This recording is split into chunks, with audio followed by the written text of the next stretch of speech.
Dito ako ngayon sa Santa Ana, Manila at meron na rin palang branch ng Snacks Plus dito. Welcome to Snacks!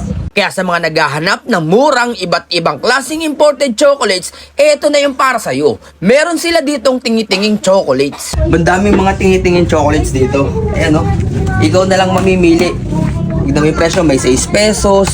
Ito pinakamura 2 pesos. Sa mga mahilig sa kisses dyan, meron sila ditong iba't ibang flavor at mga pepero na iba't ibang flavor din. Ito ang malupit kasi meron sila ditong pistachio chocolate na galing mismong Dubai. Tapos, ito nga yung usong-uso ngayon, yung mini crunch na may flavor na choco, strawberry at matcha. Marami kang pwedeng pagpilian dito. Pero kung bitin ka sa pagpipilian, pwede ka lumipat sa kabilang pwesto nila. At dun nga daw makikita lahat ng mga product nila. Saan nga po sir yung kabila? Diyan lang po yan, sa may Mercury po, then side lang po dyan, makikita nyo po. Hindi, tara na.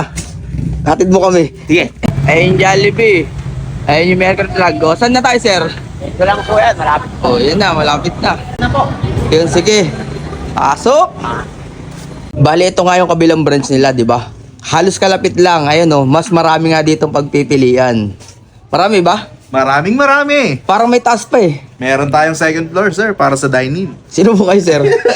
Mas malaki nga dito at mas marami pa silang products. Meron din pala dito iba't ibang klase ng sabon eh. Kagaya nga nitong Sen Garden Shower Cream, Goat Milk Shower Cream, Lux Soap, at Grace Power Wash. Mga tinapay na iba't ibang klase na nasa tab, mga sitsaron na sakto'y partner sa nilang suka. Nakakahilo talaga eh. Hindi mo alam kung ano yung bibilin mo. Bukod nga sa mga chocolates, meron din sila dito mga noodles, pansit canton, ramen, at ang kagandahan ay pwede mong kainin dahil sa second floor nga nila ay meron silang dining area na air condition. At pwede ka nga magluto dito ng kakainin mo. Kaya ano pang hinihintay mo? Tara na sa Snacks Plus. Located sila sa 423 Pedro Hill Street, Santa Ana, Manila. Ang unang pwesto nila ay tapat lang ng Jollibee at sa tabi ng Starbucks. At yung malaki nga na pwesto ay sa tapat ng McDo at tabi naman sila ng Mercury Drug. Open sila from 10 a.m. hanggang 11 p.m. Let's go!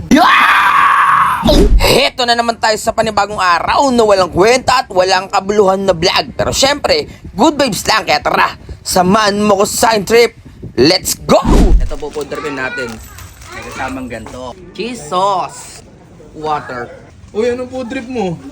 Meron tayong kanton. Uy. Hindi pwede mawala to. Cheese sauce. Cheese sauce. Nori. Nori. At syempre, 3 crab steak. Uy, Tapos, dessert.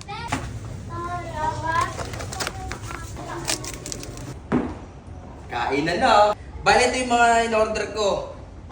Kinuha ko sa baba to. Tapos dito ko dadalhin sa taas kasi dito yung dining area. Ayun, may mga lutuan. No?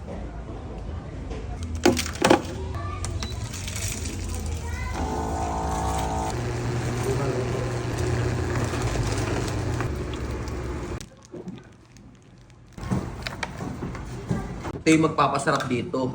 Ayan, yung cheese sauce nila. Oh. Uy. Iyan, no? Hindi naman ko baka lumalsik sa kamay eh. Yung sauce. Bukas talaga kanila. yung crab stick, oh. Benori. Ito pansit canton.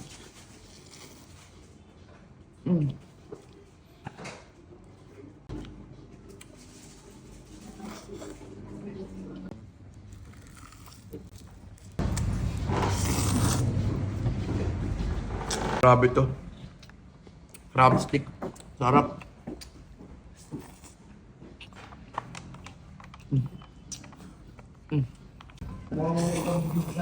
Ayun na, may drinks tayo.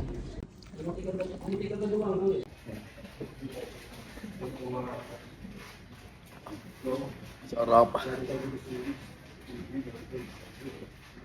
Busog. Sarap nga ito guys. Try nyo to.